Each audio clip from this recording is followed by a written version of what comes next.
Hello and welcome to the AgCulture Podcast, where we share insights about the future of agriculture. Each week, we dive into the stories, technology, and ideas shaping a profitable and sustainable future for farms and rural communities alike.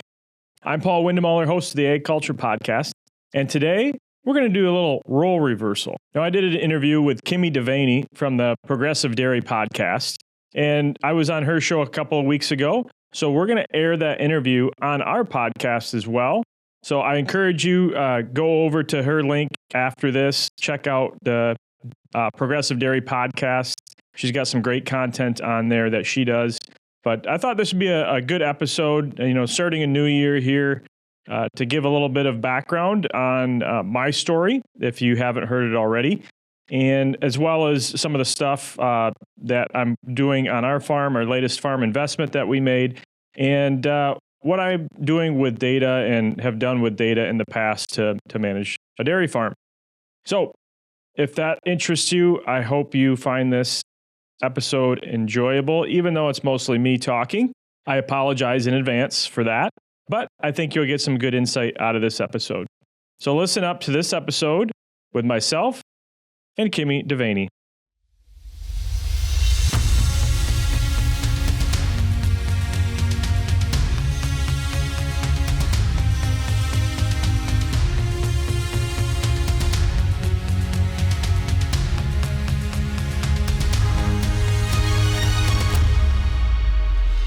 Welcome to the Progressive Dairy Podcast. I'm your host, Kimmi Devaney, and today we are chatting with Michigan dairy producer Paul Windemuller. I met Paul a few years ago at the Federal Milk Marketing Order hearing, and he has a really interesting story about how he got into the dairy industry, the process they went through to develop their facilities on their farm, and he has also been involved in a lot of interesting programs and activities in the dairy industry, both here and abroad. In addition to all of that, he was recently selected as the National Milk Producers Federation 2025 Farmer Communicator of the Year. We're going to dive into all of this and more in this episode. So Paul, welcome to the Progressive Dairy Podcast. Thanks, Kimmi, for having me. I'm really looking forward to having a chat today. We featured your family's story on the cover of our magazine in April 2024. So let's start there and recap that. So can you share with us what inspired you to get into the dairy industry? Yeah, so I wanted to be a farmer ever since I was probably 3 years old. I would tell everyone, I'm going to be a farmer one day. And I did not grow up on a farm. My parents owned a farm equipment dealership where I spent pretty much every day after school working as a youngster. And I was always around farmers and went on farm calls with my dad and just really enjoyed being around farmers and agriculture. So that's really where that passion kind of got ignited. And then from there, I worked on several different operations, from vegetable farms to other livestock operations, dairy farms in the area growing up through high school. And that really stimulated my interest and intrigue with cattle. And I really had a fascination with cattle and thought that's really where I want to go. I worked with plants and agronomy and that sort of thing, and I enjoyed that, but I really, really had a passion for cattle. And when you bought your current facilities, you had an economical way of getting into it. So tell us a little bit about that. Yeah, so we started, my wife and I moved back from New Zealand. So I'll back up a touch there. I spent a bit of time in New Zealand studying dairy production while I was going through a 4-year degree at Michigan State University. And then through that, I had met a couple that became what I call my New Zealand family, been mentors of ours ever since I was in college, and they're dairy farm owners. So my wife and I worked for them for a year just to get that experience under our belt, and back in 2011. And then in 2012, we came home from New Zealand. We had a 3-month-old baby that we had in New Zealand. We were 2 years into being married, and we had $2,000 to our name and no place to live and no job. So it was a great start. And then about a year later, we were able to scrape enough together to put a down payment on an old farmstead, 13 acres in an old dairy farmstead with a few buildings and a house on it. And that was kind of the start. And before we started actually dairy farming, right away we bought a bunch of calves from some local dairy farms, some steer calves, and raised them up as feeders and then sold them off. And a lot of that went just to pay for more of the down payment of the operation that we had taken out a second loan for. So we were pretty strapped from the very beginning. And then once we sold those, then we started building the dairy facilities in our old tie stall barn there, and scraped together about $20,000, and were able to use that money as our seed capital to basically put in a parlor and the milking system that we needed for the parlor. And then we started with about 60 free stalls that we put together in the old turkey coop that was on the farm there. And in May of 2014, we started milking 30 cows that we leased from a neighbor. So if you're asking, how do you start a farm with $20,000 and buy 30 cows? We didn't own the cows at that time. So that was one way we got started. And the only piece of equipment we had was a $3,000 skid loader that I had bought from a family member. I think the skid loader was maybe 35 years old at the time when we bought it. So not a brand new piece of equipment, but that was our only piece of equipment for, I think, the first 2.5 years of farming. And we started very lean and mean. And one of the things that you mentioned to me when I was at your farm a couple of years ago doing that story that I mentioned earlier was that one of your strategies was to keep equipment inventories low. Yep. Is that still something that you're doing today? Yeah. So it's kind of ironic. My parents owned a farm equipment dealership, and that was one of the big takeaways that I had from my time in New Zealand. They were very, very efficient with facilities and equipment. And the farm that I worked at when I was there was milking 800 cows and had basically one tractor. I had two, but one of them really was there for nostalgia only. It was a really old tractor that we didn't really use, but the farmer didn't want to get rid of it because that was his first tractor when he started farming. So they were very capital efficient. And that was the one thing that I learned from my time in New Zealand that really stuck with me is how do I basically start with nothing and build up my capital to the point where it'll start generating income. So that was one of my big key metrics was I wanted to create $1 of revenue for every dollar of assets that I had. And so that made me very focused on if I'm going to buy something, it needs to, what I said about equipment is that it needs to turn its wheels every day if I'm going to buy it. And that's what we did. So we just focused on basically the whole time since we had the dairy, we had one skid loader, and then later on we added one track. We've always had pretty much one tractor on farm. And that's really about it. So I had a neighbor that was milking cows when we first started, and he had mixer wagon and tractor. So we contracted him to mix feed for us, and still to this day, he's the one that mixes feed for our cows. So he ended up selling his cows and turning that into a business of his own, where he goes around and contract feeds for several of the neighboring dairies. And the folks that you call your New Zealand family, you met them when you were doing the study abroad program when you were at Michigan State, Yep. right? And so between the time that you were there the first time for the study abroad program, and then when you and Brittany, your wife, went back for that year to really study under them and be involved in their business meetings and really learn the ropes of the dairy industry. Besides for being capital efficient, what were some of the other key takeaways that you learned, and how has it influenced the way that you run your farm today?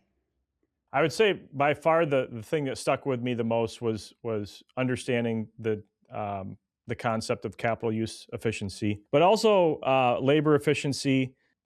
That was really important. We had 4 people that worked on the farm for 800 cows. So that was very different. And then also just thinking, it gave me a different perspective outside the traditional U.S. dairy system, especially the Midwestern dairy system. How can I leverage different points and how can I look for opportunities to delegate things that I might not be as passionate about or as good at. One of them being heifer raising at the time. I didn't do any of my own young stock raising ever since we started the farm, and really just honing in on what I was passionate about. And that was making milk and working with the dairy cows. So I didn't go out and start acquiring cropland right away and having to purchase all of the needed equipment for that. And that was one thing that I really got from the whole ecosystem model in New Zealand. Like most dairy farms there don't have their own cropping equipment. They don't do their own cropping. They usually don't have their heifers on site. That's either a whole nother operation that they might own or have somebody else do it. So I learned a lot of those things about thinking through what I'm really interested in doing, what I feel I can be competitive at, and sticking to that and investing in that. And in the evolution of your facility, so you mentioned you started with the original buildings on the farm, which were a turkey coop and a tie stall barn, and kind of retrofitted those into, what was it, 60 free stalls or so, something like that to start, and then a New Zealand style parlor. Am I remembering that correctly from when we talked a couple years ago? Yeah, so we put 60 free stalls in the turkey coop with a single manure alley, so they were butt-to-butt free stalls, and then we had some old H-bunks out in concrete feedlot in between the turkey coop and the hip roof barn, the tie stall barn. To build the parlor, we literally one day I walked in there with a chop saw, chopped off all of the tie stalls, and went in with a jackhammer the next day and started jackhammering out concrete. And then the next day after that, went in there literally with a shovel and dug the parlor pit by hand. So that's how we started. As far as getting to where you are today with your current freestyle building, so you added on, started adding more cows over time, right? And built that freestyle barn in about 2015, and then added robots to start replacing that parlor in 2017. So why don't you tell us about that process and how that led you to where you are today? Yeah, so over a 4-year period, we basically did what I considered a big project at the time every year. So 2015, the year after we started, we built our first real freestall barn. That was 160 stalls. And then the following summer in 2016, we added on to that about 30% bigger. And then the following year in 2017 is when we put the first robots in. And then in 2018, the original turkey coop that we had didn't make it through an ice storm. And so we, after that fell over, then we obviously demolished the rest of that and then built basically on the same footprint, a new freestall barn there as well for housing dry cows, calving pen, and another small milk cow group with an extra robot. And so between the data from the robots and other monitoring technology that you have on your farm, Paul, how do you use that data? Yeah, so what really intrigued me by the robots, and it's not necessarily the actual milking process of milking cows with a robot, but it was all of the technology that came with the robots at the time. In 2017, when we put them in, a lot of the stuff that came on robots wasn't necessarily an option on parlors yet. So all of that data backing up, I guess, I didn't grow up around cows. I wasn't what I would consider a cow person, where I could just naturally look at a cow and say, oh, that cow's off or something's wrong with her or she's in heat. And I just didn't have those eyes. And I really respect and admire the people that do, but that wasn't where I was at. So when I got that data, the way my mind works is I can process data, I can look at data, and that really trained me on how to become a good stockman. So I progressed a lot just because I knew what metrics to look at over time and how they were intertwined, how one thing like rumination, looking at that, you can also start seeing, okay, well, the rumination is moving in this way, so I should start looking at these other metrics on that cow to see what's happening with her and if there's something that I need to do to intervene or is she coming into heat, those type of things. So it really made me a better cow person to be able to be more effective and timely on cow treatments, which allowed us to save a lot on antibiotics and things because I was able to catch cows that were getting sick a lot earlier, and a lot of times I could use a lot less invasive type of treatment to bring her around. So that was a big one for me. And then just being able to see responses to feed changes. Like if we made a tweak to the ration, you can usually tell that response in rumination and milking visits to the robot before you even see a change in milk production or components. So of all the metrics and all the data that you have available, which ones are the most important ones that you watch regularly? The great thing about the computer system that we have is it automatically generates a health list and a heat list, which are very valuable in themselves. But if I had to pick one metric out of all of them, and I could only keep that one, it would probably be rumination. Rumination tells a big story. I mean, the cow is basically a walking rumen, right? That's the whole processing side of turning forage and all the stuff that we feed them into milk. So if you can really keep an eye on that on an individual cow level. And even at a herd level, then you can see responses in a lot of the management practices that you're doing from day to day. One of the new things that you guys have been working on is adding solar panels to your farm. So I'll let you talk a little bit about that, of where they are and how they're going so far. Yeah, so we were looking, our facilities were kind of maxed out that we could have on our small plot of land there. So always trying to figure out how can we be more efficient and do things better and provide new sources of revenue or cut expenses. And one thing that ever since COVID has gone up dramatically is our cost of electricity. And it hadn't really changed in usage since we kind of leveled off on the expansion, but the cost just kept climbing and climbing and climbing. And that was one cost that I couldn't really, at the time, fix. And that's one thing that I've always tried to do. That was one of the reasons for the robots, is I wanted to fix my labor costs to a certain extent.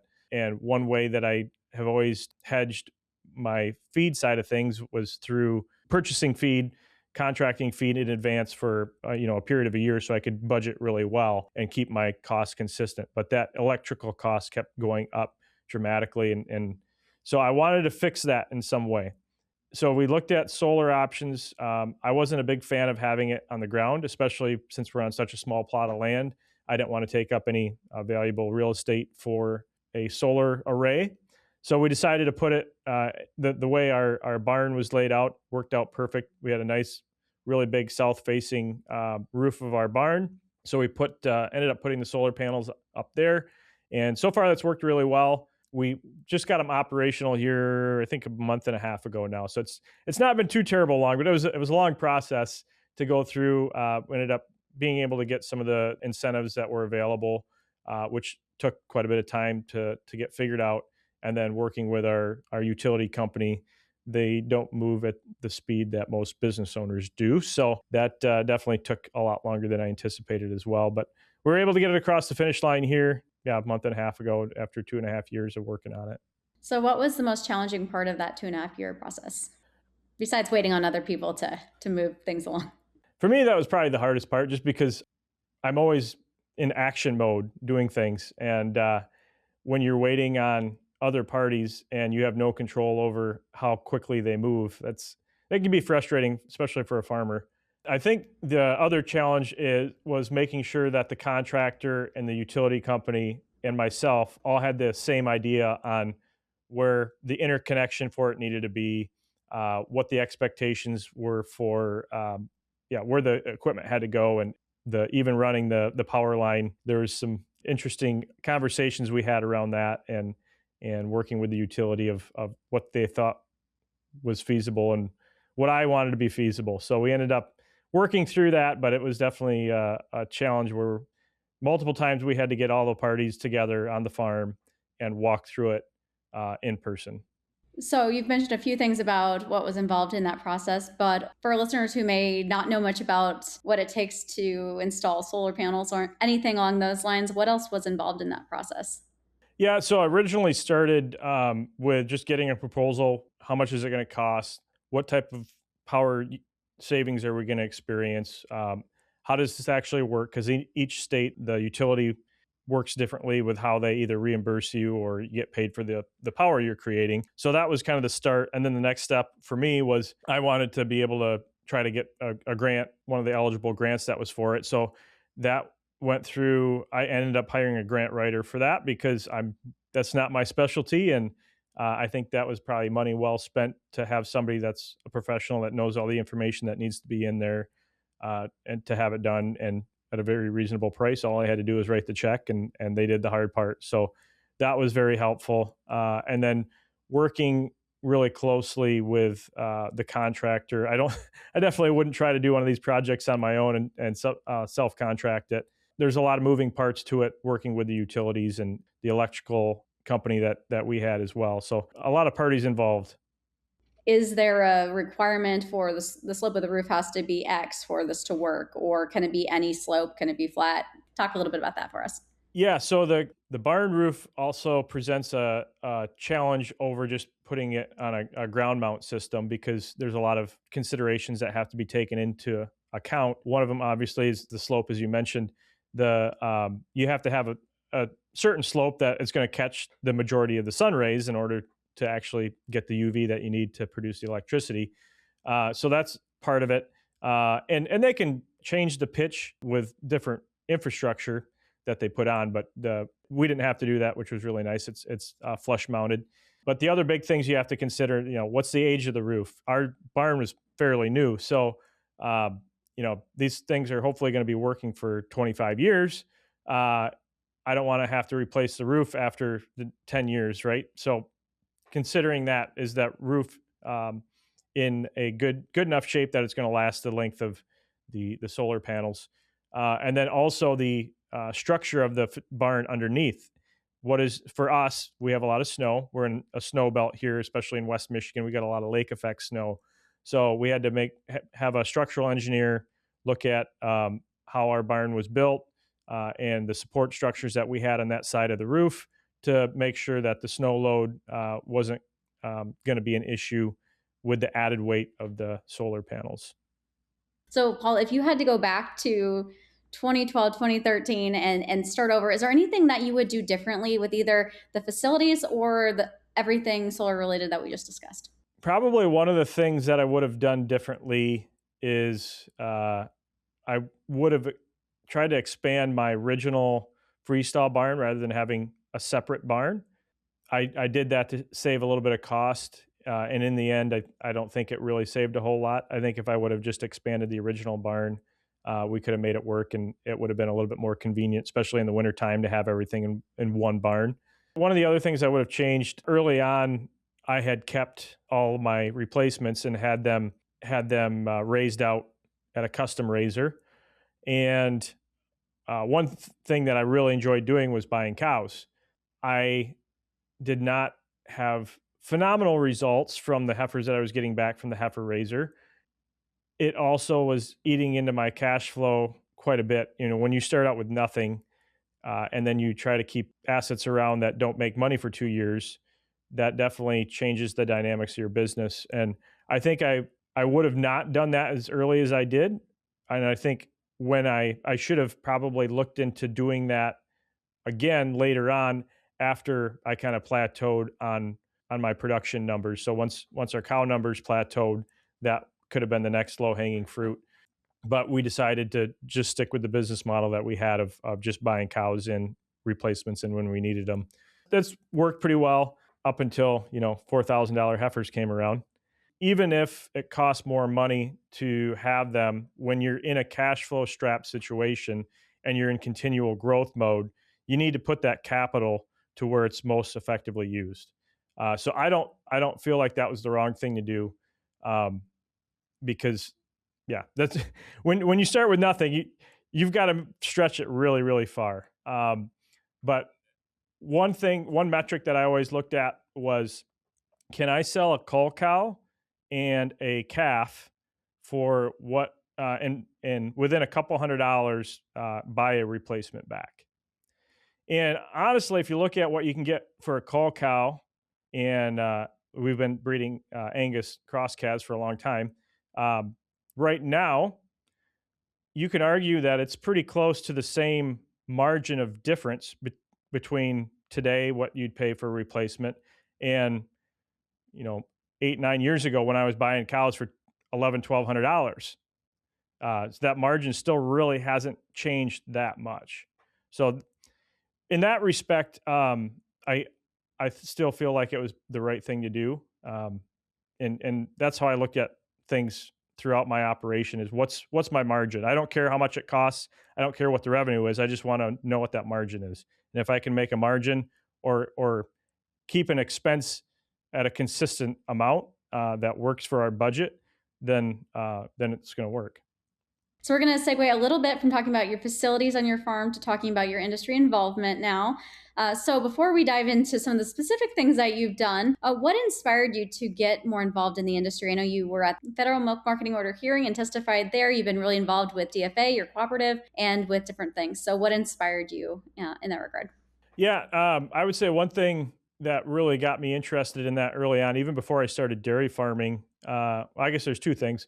The first one, going back to my New Zealand experience, my mentor in New Zealand was very involved in industry organizations and a big believer in that. He actually just retired from the Fonterra board a couple of weeks ago. He's been on some very big boards in New Zealand agriculture and encouraged me to be involved with that. So that was one. The second one was when I moved back from New Zealand, as we were really before we started milking cows, I worked for DFA for a while and got to visit a lot of really great farmers in the Midwest that I respect and still communicate with today. And through that experience, I got to see a bigger picture of what goes on in the dairy industry, just even outside of the farm, and had a lot of respect for the whole value chain from, inputs before the farm all the way to, the processing and marketing and putting it in front of a consumer. So that opened my eyes with that experience, and I wanted to be involved to have a better understanding of that whole value chain and be one of the voices to shape how that looked in the future. So one of the things that you've been involved with more recently is the Nuffield International Farming Scholar Program. So why did you decide to be part of that program? Yeah, so again, I don't want to keep harping on my New Zealand experience, but it definitely had a big impact on me. While I was in New Zealand, when I was going there to study dairy production originally the first time, I had met a bunch of New Zealand Nuffield scholars, and they seemed like amazing people, and they were talking about their experiences traveling around the world, learning about their different topics that they were studying, and all of the great people they were meeting and the connections that they were making in the industries. And I'm like, man, one day that's going on my bucket list, and one day I'm going to do that. And at that time, there weren't any Nuffield scholars in the U.S. It was mainly just in Commonwealth countries, so New Zealand, Australia, UK, Canada, those places. And since then, it's expanded out. So once I found out it was in the U.S., and I knew it was going to be a big time commitment, so I didn't do it right away from when it came to the U.S., but it's only been in the U.S. for a few years now. And I applied at that point and really had a passion and interest to build out a network of people and an understanding of global perspective of the dairy industry and agriculture in general. So that was what led me to apply for it. So how long was that program? So that program was just a tick under 2 years. I think I found out I was officially accepted as a Nuffield Scholar in November of 23. And I did my final presentation and release of my paper. I had to write a white paper on my topic. And I presented at the World Dairy Summit in Chile back at the middle to end of October. So just shy of 2 years. And that paper was about artificial intelligence. Yep. So why don't you tell our listeners a little bit about that? Yeah. So originally, back in 2023, artificial intelligence, most people hadn't heard of ChatGPT yet. People weren't using it on a regular basis. A lot of software that we use on the farms didn't really have it applied yet. And I heard about it and I thought this thing is going to really change how we process data and information in the future. And I was really interested in it really early on because I saw the power of being able to take simple data points just from my robots and combining those to find greater insights and being able to make decisions faster. So that's what led me to be interested in the topic. And from there, I really wanted to understand how it was going to change, specifically livestock agriculture moving forward, because we've got a lot of data, individual cow data in dairy, and that's something that we've done for a while now. So I wanted to understand who was doing it well, who was building systems, what companies were pursuing, whether it be with what type of hardware was sensors or camera technology, what the user interface of the future was going to be, how are we going to use this as farmers in the future to run our operations. That's really what intrigued me and got me interested in the topics. And then from there, during the 2 years I spent, I think I did over 250 visits between farm visits, different businesses, technology companies, different conferences that I was at. And every conference I went to, I talked to multiple people that were either using it or developing it.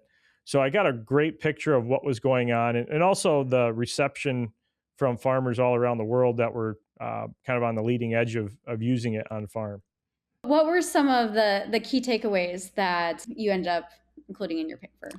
The biggest ones were that everything in AI starts with data, and how I'm guilty of this too on my farm, but how we have a lot of data that's messy, that's incomplete, and in order to really leverage what AI can do in the near future, at least, we need to do a better job on farm of making sure our data is clean, is accurate, and we can use that data in the future if we preserve it correctly and have it clean and accessible. But that was number one. And that goes along with any decision, whether you're using AI or not. If you don't have good, accurate data to make a decision by, it doesn't matter if you're running it through an AI model or your brain, it's not going to be as good of a decision or as good of a thought process to get to a decision as if you had complete information. So that was definitely number one, the importance of quality data. The next thing was the fragmentation of and siloed the silo effect of all of these different softwares and cool gadgets and technology that we have in agriculture that can do great things and that can give us great data out of it, but most of it doesn't integrate together. Most of it doesn't talk to each other, and so we're really missing out on a lot of the what I call holistic insight of the data that's being collected. I saw that in countless examples, and I think that's one of the biggest roadblocks that we have today, and one that I'm kind of passionate about and am working. That's kind of my big project for 2026 is to work in the industry on helping to improve that.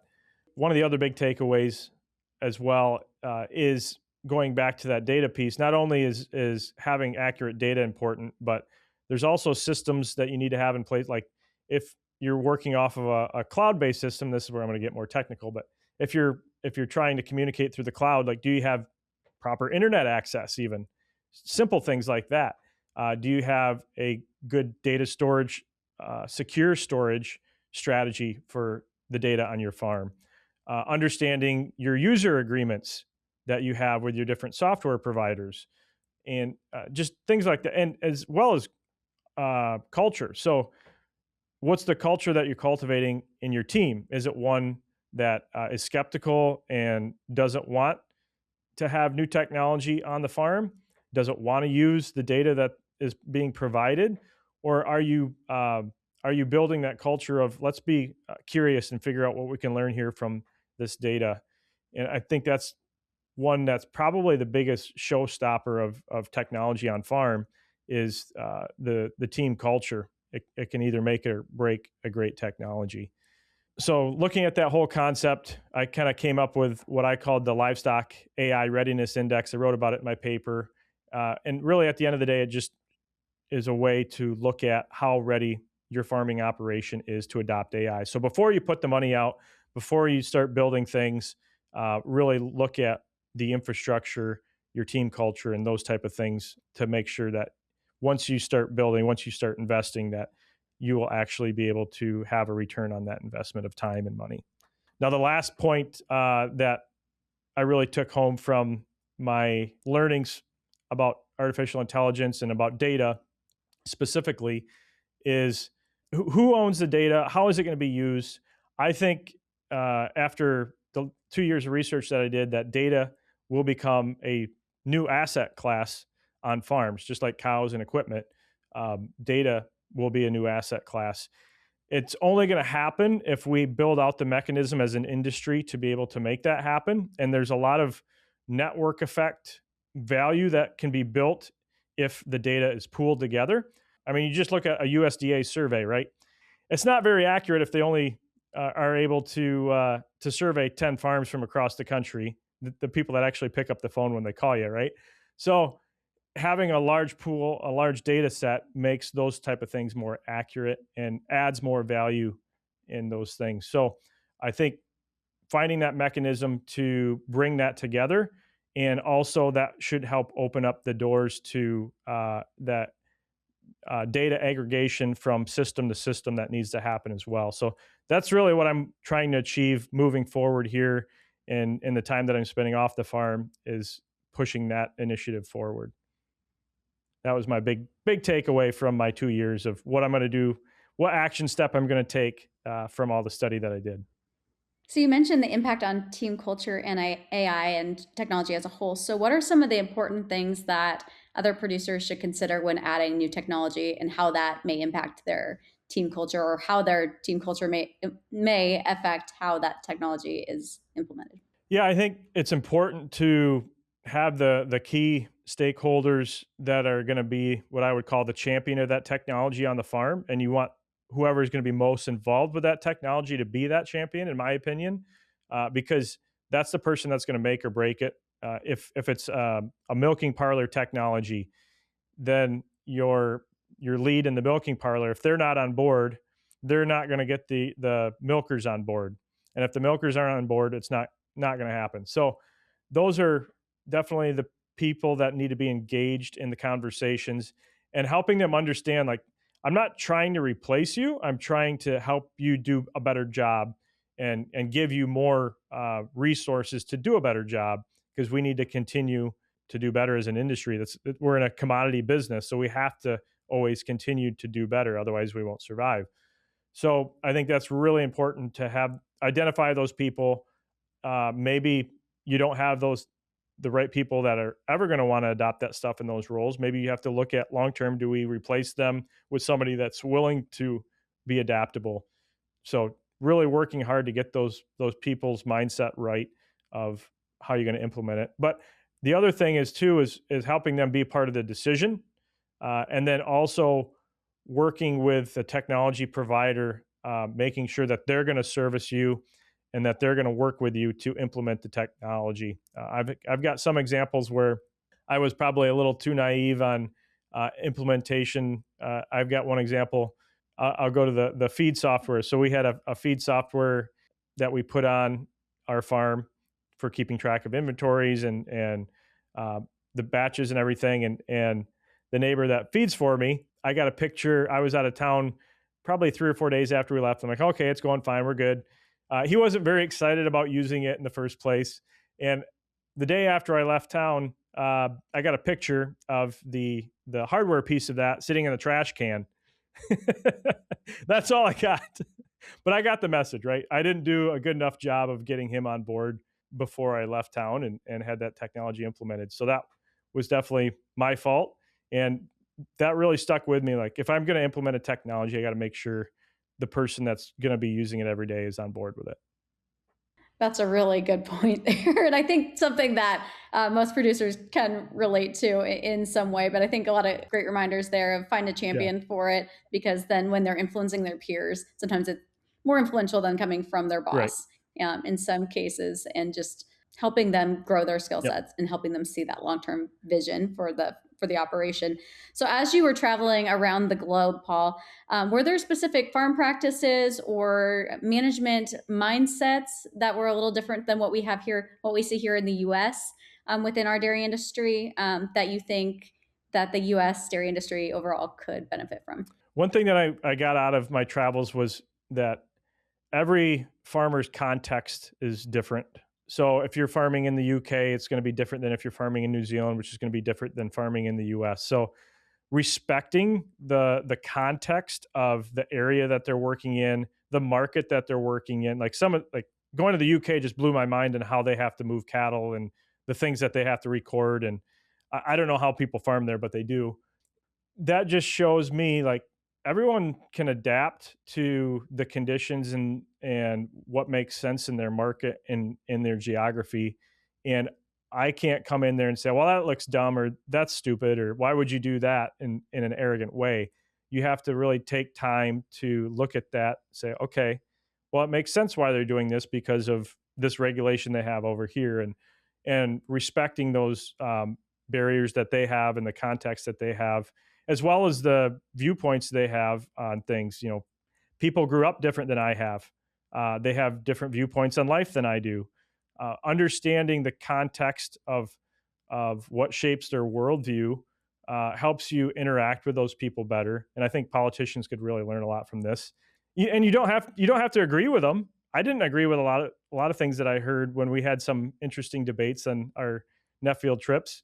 But I could respect how they came to the conclusions that they did. And I think that's really important to differentiate that. You don't have to necessarily agree with somebody, or you don't have to agree with what they're doing, but understand how they came to that conclusion and respect where they're at. I think that's an important takeaway that I got from traveling to so many different places and seeing so many different cultures. And speaking of all those people that you've talked to, you've had some of them as guests on your podcast. Yep. So for folks that may not know yet, until listening to this episode, Paul also has his own podcast, the AgCulture Podcast, Yep. right? And so when did you start that, and what inspired you to start your own podcast? Yeah, so I started that, I think actually 2 years ago this week was when we released our first episode. So we're at 105 episodes now, I believe. And I started it as a way, I was thinking through, I just found out I got the Nuffield Scholarship. And I thought, okay, how am I going to, I want a way to document all of these conversations, or a lot of these conversations and thoughts that I have as I'm going through this next 2 years. And I was thinking, well, do I journal? I don't like writing. So that wasn't really something I was interested in. And then I thought, well, if I can share it with other people and kind of bring other people along for the ride, so if they might not be able to get off their farm and experience a Nuffield Scholarship like I did, but if I can hopefully give them some insight into what I'm learning as I'm going through that process, it'd be really valuable. So that was really the catalyst to the podcast, was sharing those unique stories and point of views and conversations that I was having through that journey. And it's definitely blossomed beyond that now. And what I really hope people can get out of it today is just understanding the different viewpoints that are out there in different topics. Also building, connections across geographies, whether that be in the U.S. or outside the U.S., and hearing why people are doing what they're doing, new technologies that are developing, highlighting that, and then also just different things around policy and how that shapes what we're working on as well. So it's a wide variety of topics, not just pertaining to dairy. I've covered everything from literally soup to nuts. And I had somebody that grows flies for animal feed. I mean, you name it, I probably had them on my podcast for a sector in agriculture. So what has been the most memorable episode that you've done in the last 2 years? one of them, and I actually just re-released the episode, was with a gentleman that I have a lot of respect for. He's worked around the globe in the dairy industry, and his name's Jay Waldvogel. We had a conversations around cooperatives, and he spent most of his life working in dairy cooperatives around the world, and had some very good insights. It was right after he retired that I recorded it. So he didn't have any constraints. He wasn't trying to please anyone anymore. And he was very candid. It was a very good conversation to take that wisdom that he had gained over the career that he had over his whole life, and be able to distill that down into, an hour and a half episode conversation with him. That one was really impactful to me. I had a lot of respect for him to begin with. And then I thought he did a very good job of laying out what he did in that episode. So, and what has surprised you most about hosting a podcast, editing podcast episodes, managing a podcast? Yeah, I'm not a big fan of the editing and the all the behind the scenes stuff. I've got a few people that I work with. Yeah, they do a great job for me. Otherwise, I would have never done it. So I'm really blessed to have those people that help me out with that. And yeah, a lot of thanks goes out to them for making the podcast what it is and making it look somewhat professional, I guess. The thing that surprised me the most about it is probably how many doors it's opened. I've very, very rarely got turned down from somebody that I have wanted or asked to be on the podcast. And I've had some pretty, big names in agriculture on the podcast, and I'm working on a couple of really big name potential candidates for the podcast as well for the future. But it's been really shocking how open and willing people have been to want to jump on a call and be able to share their wisdom with the world. Absolutely. So we've talked about a lot of the different ways that you advocate for agriculture and the dairy industry specifically. You also do a lot on social media. So what advice do you have for other dairy producers who may be a little bit hesitant to start that process, or maybe they're doing a little bit now, but they want to really take their efforts to the next level? What would you tell them? I honestly don't have a strategy. So, I mean, I just throw stuff out there. What is interesting to me is what I do. So I share what I find interesting. And if somebody else finds it interesting, then great. And I think in my mind, that's a great attitude to have. Is if you're not interested in the content that you're putting out, then you're not going to really do it very long, and you're not going to provide a lot of value. So that's probably number one for me, is just do what you're interested in. And maybe find somebody, if you really want to take it far, find somebody to work with that can professionalize it and figure out all the algorithms on all the social media platforms. It's funny, I don't hardly even use social media, so I don't know how all that stuff really works, but I've got a couple of people that know how that works. And so I just make some content and they figure out how to make it work. I think that's a good reminder for a lot of folks that maybe really hesitant because of the technology of whether it's social media or something else is, if you're passionate about what you're doing, which I think all of us in dairy are, if you make the content, you can find people that know how to get it out there and reach your target audience if you have an idea of what you want to do. So I think that's a good reminder for folks. So we've covered a lot in this episode so far, but before we transition over to our rapid fire questions to wrap up the episode, is there anything else that you want to either elaborate on, or is there anything that we missed that you want to share? One more thing I just want to mention is people ask me a lot, if you had to start today, could you do it again? Starting a farm from scratch. And the answer I usually give is, I don't know. It was on a wing and a prayer. We were very blessed. We had a lot of great circumstances that aligned, and I think God just opened a lot of doors that made it work. But at the end of the day, I think if somebody is passionate enough and has enough drive to look for opportunities, your opportunity is probably going to look different than mine. It's going to look different than the previous generation, your parents' generation. It's going to look different than the next generation. So be open to, if you're looking to get into the dairy industry, if you're looking to get into dairy ownership, be open to what that looks like. Don't just have your mindset on, I need to own a dairy that's X amount of acres with X amount of cows and own it 100%. Like, I think those days are probably in the past. Just to be able to get in from the ground level. So be open to what strategy you choose to get into the dairy industry. And I think that's probably the best advice that I can give a young person that is got some drive and motivation to succeed in the industry. I think that's excellent advice. So now we'll transition over to our rapid fire questions, which is a great part of it's all been great, but it's a fun part of our episode to get to know you, Paul, a little bit better, aside from what we've already talked about today. So what is your favorite breed of dairy cows? Our first question. Oh boy. Probably Montbéliard. When I was keeping my replacements early on, I had bought mostly Holsteins and then bred to Montbéliard, and I really liked those cross cows.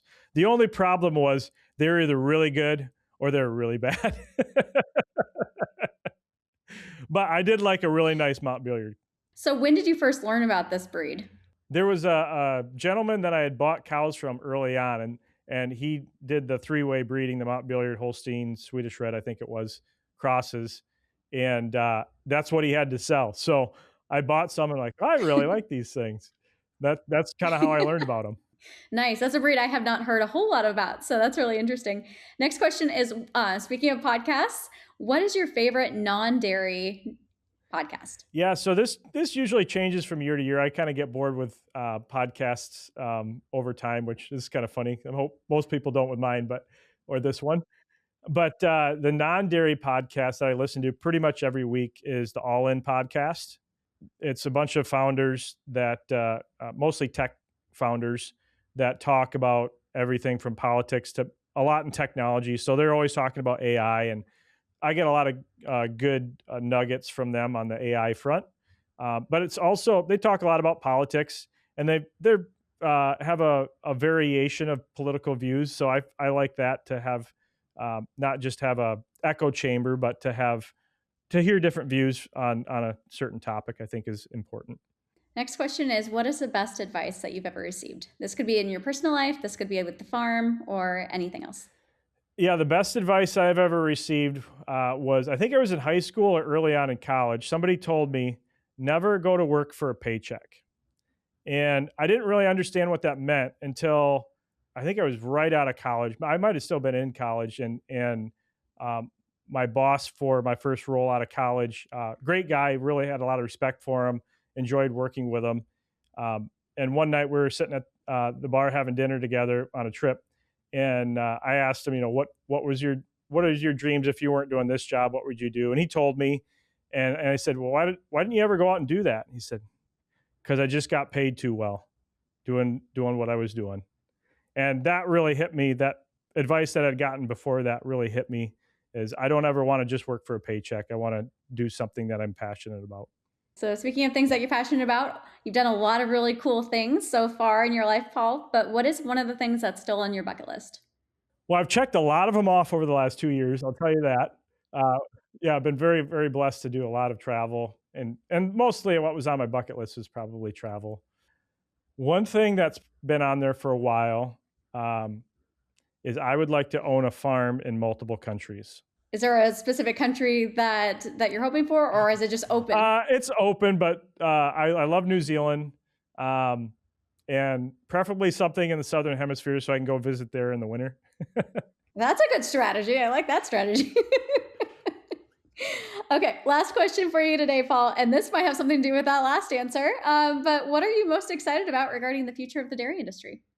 I think there's a very bright future in the dairy industry. I'm really excited about it. I think that's going to have a lot to do with artificial intelligence, and that's going to have a big impact on it.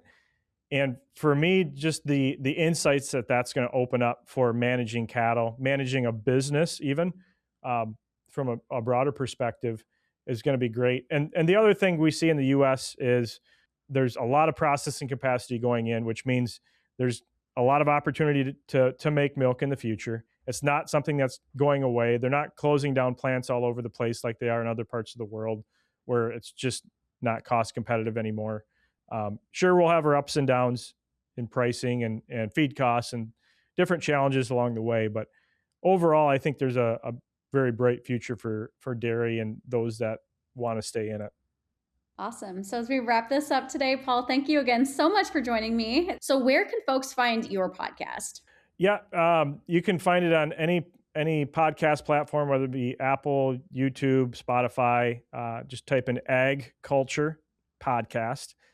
And then I've also got a personal website. It's just paulwindemuller.com that will link to the podcast. But I created that because everyone was asking me, where do I find your paper and some of the stuff that I've written.